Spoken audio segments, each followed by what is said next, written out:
welcome back everyone to my channel. Today I am going to review or talk about an Arkansas film. This one is called Masquerade and is written and directed by Jason Pitts. So before we dive into this, I'll just give a little bit of context around this film, and then we'll talk about some of the high-level moments. This will be a spoiler-free review. This is a short film. It's a little over 30 minutes, so I don't want to reveal too much on this. I definitely encourage that you go see this film if you are in Arkansas. There will be various screenings, or rent or purchase this film when it becomes available.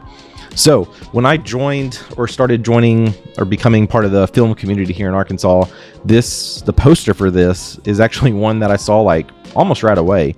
Very intriguing to me. I am a fan of the horror genre, even though I don't know, I haven't been thrilled with some of the horror films that have come out this year, but I do enjoy this genre overall, and always intrigued to find new horror-based films. So this one caught my eye early on, and Jason is someone who was referred for me to connect with very early on as I started to join the film community here. So thank you so much to Jason for allowing me to check this out a little early and review this. You can also check out an interview I did with Jason. I'll link it below, and it'll be in my end credits. We talked about his upcoming film, Voorhees Night of the Beast. So Jason is all in on horror. He's got a lot of projects in the works, some that are already out. So I encourage you to check out any of his films, especially if there's campaigns going on. Be sure to support local filmmakers. All right, so let's get into Masquerade. Masquerade is part of Jason's Alone saga. I do encourage that you watch the first film Alone before this. I'll link it below. I think for the best viewing experience, it's going to make a lot of sense that you watch Alone first and then you view this one. Each film is going to be about 30 minutes, a little bit over runtime, so not too bad. Altogether, you're looking about a little over an hour's worth of time. So Masquerade is a night where two people meet for a blind date, but neither one may be who they're saying they are. The whole concept of Masquerade is the idea of hiding behind a mask. It's like, who are you actually as an individual, and what are you basically portraying to others?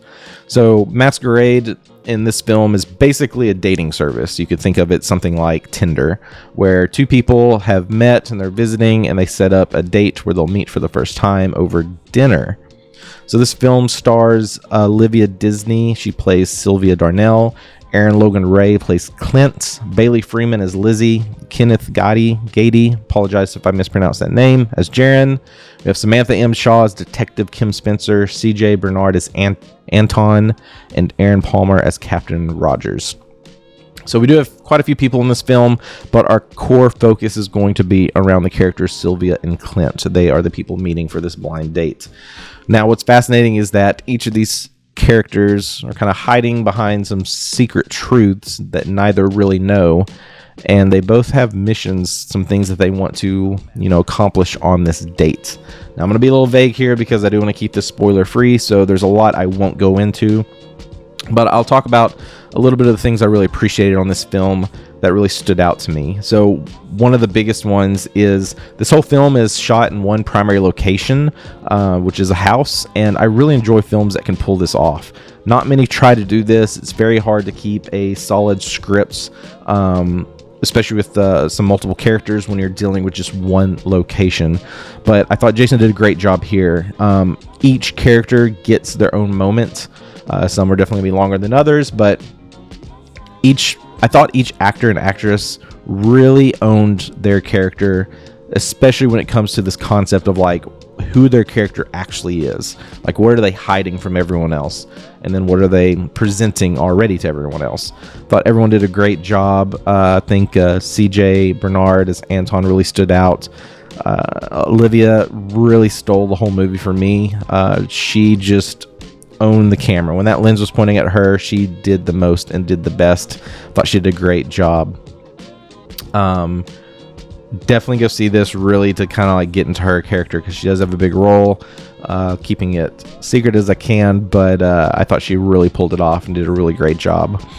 Another great thing that I enjoyed with this film is a lot of just the various nods and Easter eggs. There's a lot of things sprinkled in that really made me smile when you kind of pick up on it.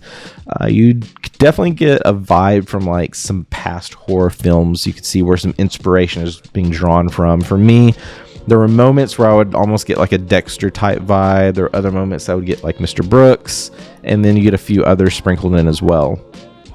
But I like that Jason also kind of did a Marvel effect on this, meaning you're going to get something from beginning to end. Even as you're going through the credits, he's kind of sprinkling in some clues and other things that really tie in the story all together. So really excited to see where this goes. This is a very fun watch. The pacing's really good. The script is really tight, and you get each character and what they're doing. So it's really fun. It's really good. I don't want to go too much more into this because I think it's going to give away too much. I went into this basically as a blind watch, so there were a lot of things I was not expecting at all. Especially with the intro. There were things that Jason did in the intro where I was leaning like, oh, this film may be going this way, but then it actually ends up going in a whole different direction. And I really like that with films, when they kind of push you to think about one thing and then kind of shift the focus into something else. And I think viewers can see different angles here. This is the way I viewed it, but it worked for me and made me enjoy it. A lot of energy in this film. Again, it's paced very well, so you know, where Alone is a little bit more of a slow burn film. Not as many characters, so you're focusing really on very few characters, and you're building up the story and kind of what's going on there, whereas this one, you're going to have more to bounce between. So a little bit faster paced, a lot of action, a lot of things going on that's going to keep you glued to the screen. Again, solid job, one location with lighting, giving each of these people their own time on screen to kind of really showcase their characters. Really good job. So the next film coming out is Lonely Echoes. Jason's working on that, as well as Voorhees. So please go support this film. I think you'll have a great time watching it. I will get links, put everything below, so you can go follow this on social. You can find how you can support him on any campaigns, or where you can find upcoming screening events. So I'll try to keep this video as live as I can once more links become available. So thanks so much again, Jason, for letting me check this one out. Everyone, please go support this film. Let me know in the comments what you think of it. If you've seen Alone already, let me know below what you thought of that. Look forward to doing more reviews very soon. It's almost Christmas time, so if I don't get any more videos out, I hope everyone has a Merry Christmas, Happy New Year. Just enjoy the holidays, spend time with family, watch more movies, support local filmmakers. Thanks again. We'll see you soon.